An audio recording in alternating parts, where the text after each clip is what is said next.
ہاں، السلام علیکم ورحمۃ اللہ۔ وعلیکم السلام ورحمۃ اللہ، خیریت سے شیخ؟ الحمد للہ الحمد للہ، اور کیا سب جی سر، بہترین؟ جی الحمد للہ شیخ بخیر ہے۔ یہ ہاں شیخ قول قول شارح جو ہے، ہاں، یہ گزرا تھوڑا سا اس کی ترکیب اچھا وغیرہ۔ اچھا اچھا، کیا جی لگتا ہے منطق وغیرہ پڑھ رہے ہیں کیا؟ جی جی جی جی جی ایسا اصل میں قول شارح جو ہوتا ہے جی یہ منطق میں دو پہلو ہوتے ہیں، ایک تصورات اور تصدیقات۔ جی تو تصورات کے آخر میں یہ بحث آتی ہے۔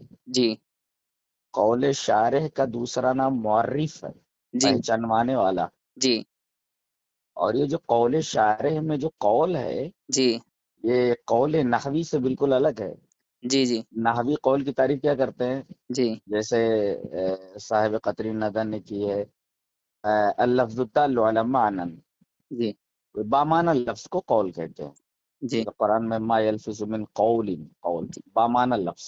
جی لیکن یہاں یہ قول جو ہے نا اس معنی میں نہیں ہے، جی منطق میں قول دوسرے معنی میں آتا ہے۔ جی جی بہرحال قول شارح کا دوسرا نام معرف ہے، جی پہچانوانے والا۔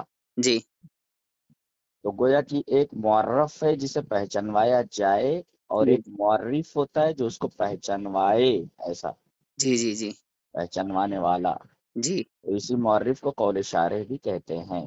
جی اس میں بنیادی بات یہ جاننا ضروری ہے کہ معرف جو ہوتا ہے یا قول شارح، جی معرف معرف سے اجلا ہونا چاہیے، واضح ہونا چاہیے، اوضح ہونا چاہیے۔ جی بالفاظ دیگر جی تعریف جو ہے ضد تعریف سے اجلا ہونی چاہیے۔ جیسے اسد کی تعریف آپ لیس سے نہیں کر سکتے، جی اسد کی تعریف آپ غضنفر یا زرغام سے نہیں کر سکتے۔ جی جیسے طوطے کی تفسیر آپ ببغا سے نہیں کر سکتے، جی ایسا جی جی جی جی جی جی۔ تو یہ جو معرف ہوتا ہے، اس کی دو قسمیں ہوتی ہیں، حد حد ہوتی ہے اور رسم ہوتی ہے، رسم۔ جی اور پھر حد کی دو قسمیں ہو جاتی ہیں، حد تام حد ناقص۔ جی رسم کی دو قسمیں ہو جاتی ہیں، رسم تام رسم ناقص۔ جی اس میں جو حد ہے، حد، جی جیسے آپ تدریب الراوی وغیرہ پڑھیں گے یا کوئی بھی کتاب آپ پڑھیں گے، تو اس میں آپ دیکھیں گے کہ وہ تعریف نہ لا کر کے حد ایسا کہتے ہیں، اس کی حد یہ۔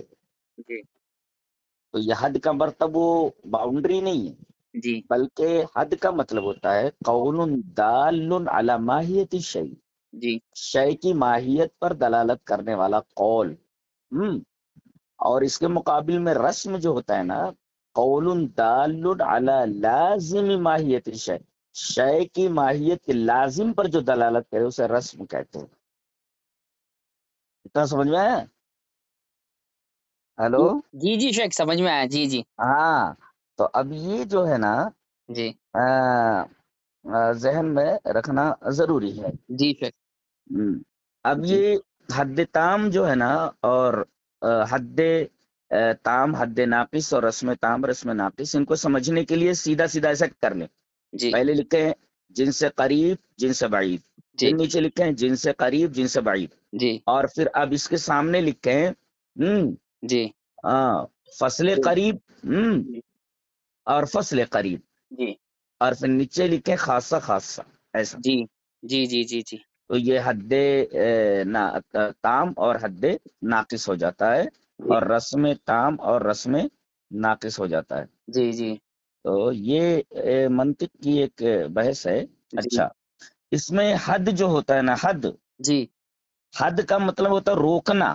جی اب یہ کس چیز سے روکنا، جی یہ کیا مطلب ہوتا ہے روکنے کا؟ جی اس کا مطلب یہ ہوتا ہے جی کہ جو اندر ہیں ان کو باہر جانے سے روکتا ہے، جی جی اور باہر والوں کو اندر آنے سے روکتا ہے۔ جی اس وجہ سے اس کو حد کہتے ہیں، جی یعنی شیخ جامع لجمیل افراد اور جی مانع عن دخول الغیر۔ جی یہ منطق کا ایک جو سمجھیے وہ ایک ترکیب ہے جی اس بات کو بتانے کے لیے۔ جی، جی شیخ تو یہ چیزیں ہیں۔ جی اب آگے آپ پڑھیں گے اس جی کی تفصیل تو جی ہو جائے گا۔ اور حد اور رسم میں فرق یہ ہوتا ہے کہ جی حد میں اطلاع علی الذاتیات ہوتی ہے، جی اور رسم میں جو ہوتا ہے جی امتیاز جمیع معدہ ہوتی ہے۔ جی ہاں، اس کی تفصیل انشاءاللہ پھر میں ذرا بعد میں کروں گا انشاءاللہ۔ جی شیخ بہرحال یہ بنیاد ہے، پہلے اس کو ذہن میں رکھ لیں۔ جی ہم، جی ٹھیک ہے۔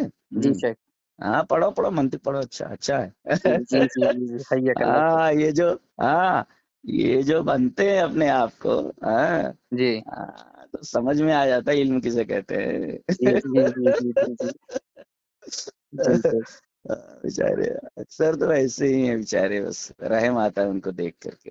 جی جی جی جی جی جی ہاں۔ جی